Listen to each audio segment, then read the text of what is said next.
அரசின் மசோதாக்கள் மீது ஆளுநர் எந்த அடிப்படையில் முடிவு எடுக்கிறார் என்பதை நாளை தெரிவிக்க வேண்டும்.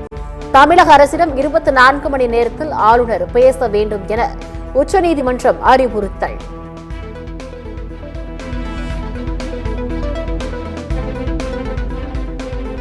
மசோதாக்கள் துணைவேந்தர்கள் நியமனத்திற்கு ஒப்புதல் அளிக்கும் விவகாரத்தில் ஆளுநருக்கு உத்தரவிடக் கோரிய வழக்கு. ஆளுநரின் மோதல் போக்கால் மக்களுக்கும் அரசுக்கும் நிர்வாக ரீதியான சிக்கல் ஏற்படுவதாக உச்சநீதிமன்றம் கருத்து.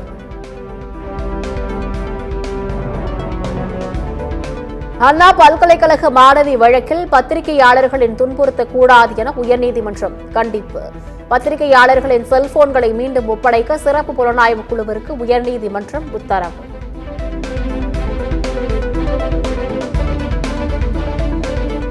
இந்தியாவில் ஒரே நாடு ஒரே தேர்தல் முறைக்கு எப்போதும் சாத்தியமில்லை.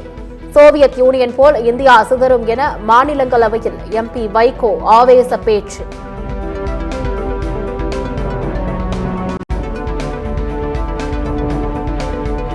அண்ணா பல்கலைக்கழக விவகாரத்தில் முதல் தகவல் அறிக்கையை இணையத்தில் பதிவேற்றம் செய்தது யார்? பத்திரிகையாளர்களை தவிர வேறு யாரெல்லாம் விசாரித்தீர்கள் என சிறப்பு புலனாய்வு குழுவிடம் சென்னை உயர்நீதிமன்றம் கேள்வி. திருப்பரங்குன்றத்தில் போராட்டம் நடத்த இந்து அமைப்புகளுக்கு அனுமதி இல்லை. பழங்கானத்தில் மாலை 5 மணி முதல் 6 மணி வரை போராட்டம் நடத்த உயர்நீதிமன்ற மதுரை கிளை அனுமதி.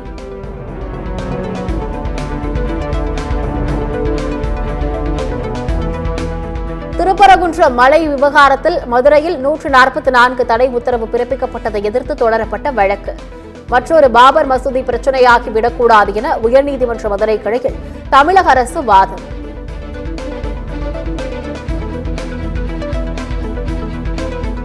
மதுரை திருப்பரங்குன்றத்தில் போராட்டத்தில் பங்கேற்க வந்த இந்து அமைப்புகளைச் சேர்ந்தவர்கள் கைது.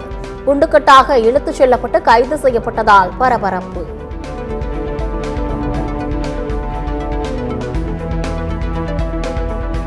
மதுரை திருப்பரங்குன்றத்தில் 144 தடை உத்தரவை மீறி போராட்டத்தில் ஈடுபட்ட பெண்கள் உள்ளிட்ட ஏராளமானோர் அதிரடி கைது.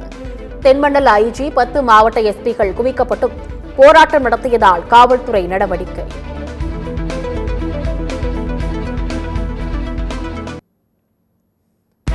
சென்னையில் காலநிலை உச்சி மாநாட்டை தொடங்கி வைத்தார் முதலமைச்சர் மு க ஸ்டாலின்.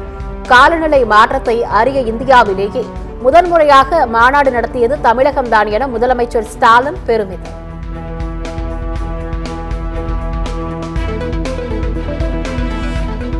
காலநிலை மாற்றம் மிகப்பெரிய சவாலாக உருவெடுத்துள்ளது. அனைத்து பள்ளிகளிலும் சூழல் மன்றங்கள் கொண்டுவரப்படும் என முதலமைச்சர் ஸ்டாலின் அறிவிப்பு.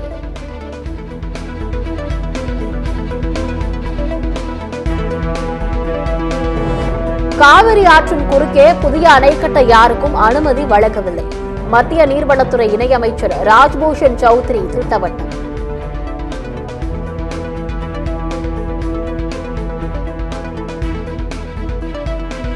திருச்செந்தூர் அருகே கடலில் மூழ்கிய விசைப்படகு. 6 மீனவர்கள் விலையுயர்ந்த மீன்பிடி வலைகளை மீட்டு சக மீனவர்கள்.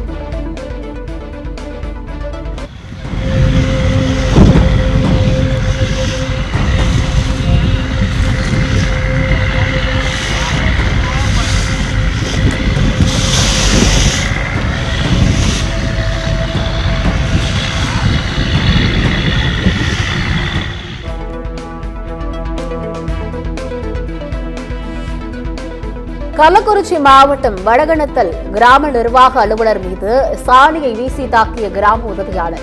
பணி நீக்கம் செய்யப்பட்ட ஆத்திரத்தில் கிராம நிர்வாக அலுவலரின் தலைமுடியை பிடித்து தாக்கியதாக கிராம மக்கள் தகவல்.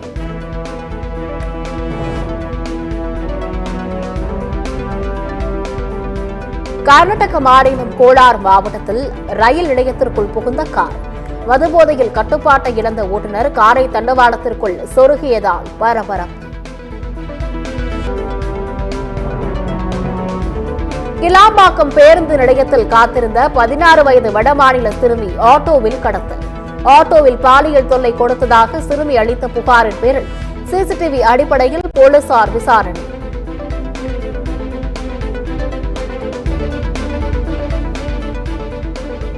பெங்களூருவில் உரிய வரி செலுத்தாத 30 சொகுசு கார்கள் பறிமுதல்.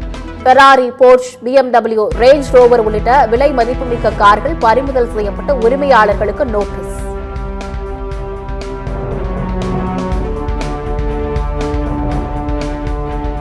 எழுபது தொகுதிகளை கொண்ட டெல்லி சட்டப்பேரவைக்கு நாளை தேர்தல். வாக்குப்பதிவு இயந்திரங்களை சரிபார்க்கும் பணியில் தேர்தல் ஆணைய அதிகாரிகள் மும்முரம்.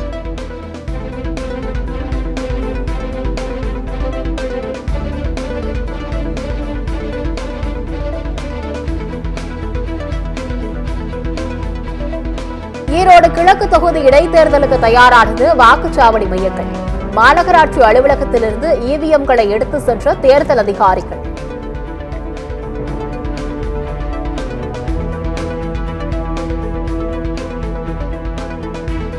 ஈரோடு கிழக்கு தொகுதியில் 9 பதற்றமான வாக்குச்சாவடிகள். துப்பாக்கி ஏந்திய மத்திய தொழில் பாதுகாப்பு படை வீரர்கள் பாதுகாப்பு பணியில் ஈடுபடுத்தப்பட்டுள்ளதாக தேர்தல் அலுவலர் சுன்கரா பேட்டி.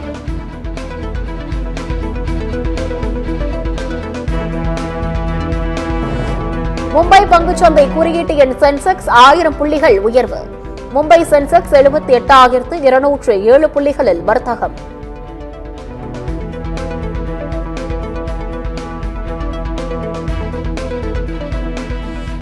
சேலம் மாவட்டம் ஆத்தூர் அருகே படுஜோராக நடைபெறும் கள்ளச்சாராய விற்பனை. காவல்துறைக்கு மாமூல் கொடுத்து விற்பனை செய்யப்படுவதாக விற்பனையாளர் பகிரங்க வாக்குமூலம்.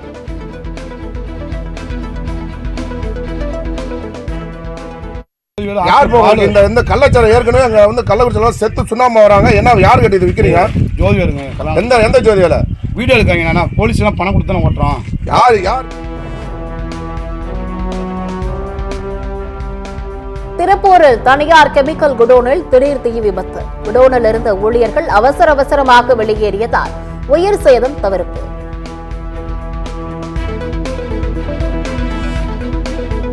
சென்னை அடுத்த பூந்தமல்லியில் காரில் கடத்தி வரப்பட்ட 500 கிலோ குட்கா பறிமுதல். வாகன சோதனையின் போது போலீசாரை இடிக்கும் வகையில் சென்ற காரை சினிமா பாணியில் சேசிங் செய்து பிடித்த காவல்துறை.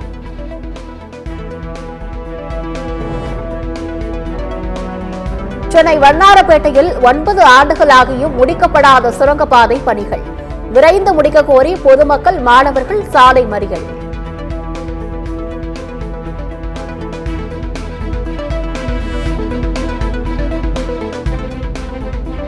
கடந்த ஓராண்டில் மட்டும் 728 விமானங்களுக்கு மிரட்டல் விடுக்கப்பட்டுள்ளது.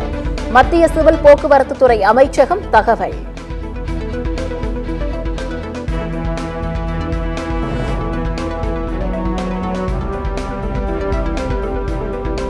மகளிர் அண்டர் 19 உலகக்கோப்பையை வென்ற இந்திய அணியில் இடம்பெற்ற தமிழ்நாட்டு வீராங்கனை கமலினிக்கு சென்னையில் உற்சாக வரவேற்பு.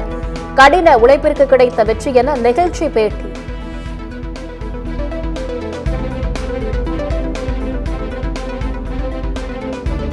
ரஞ்சி கோப்பை தொடரின் காலிறுதியில் வரும் 8ஆம் தேதி மும்பை, ஹரியானா அணிகள் மோதல். ரஹானே தலைமையிலான மும்பை அணியில் சிவம் துபே, சூரியகுமார் யாதவ் களமிறங்குகின்றனர்.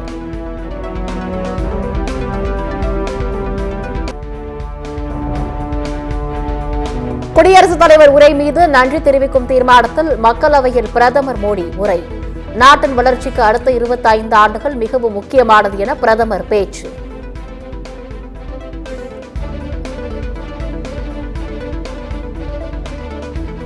எதிர்க்கட்சிகளின் போட்டோ ஷூட் மிகவும் அழகாக உள்ளதாக பிரதமர் மோடி விமர்சனம்.